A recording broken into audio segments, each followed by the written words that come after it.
ফুলের গন্ধ নেই, হায় এ তো ভাবতেও পারি না। সুরের ছন্দ নেই, হায় এ তো ভাবতেও পারি না। ফুলের গন্ধ নেই, হায় এ তো ভাবতেও পারি না। ফুলের গন্ধ নেই। তুমি হাসো ফুলের মাঝে, তাই তো ফুল এত ভালোবাসি। পৃথিবীতে ফুলের চেয়ে অতি সুন্দর জিনিস আর কিছু নেই। তাই তো অতি মুগ্ধ দৃষ্টিতে ফুলের সৌন্দর্য উপভোগ করি।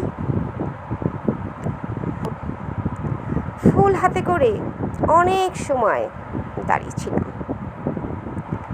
মনে পড়ে ফুলের সৌন্দর্য প্রকৃতির শোভা বর্ধন করে, কিন্তু মানুষের সৌন্দর্য মানুষকে অহংকারী করে। তাই তো কবি লিখেছেন, ফাল্গুনে বিকশিত কাঞ্চন ফুল, ডালে ডালে পুঞ্জিত আম্র মুকুল, চঞ্চল মৌমাছি গুঞ্জরি গায়, বেণু বনে মর্মরে দক্ষিণ বায়।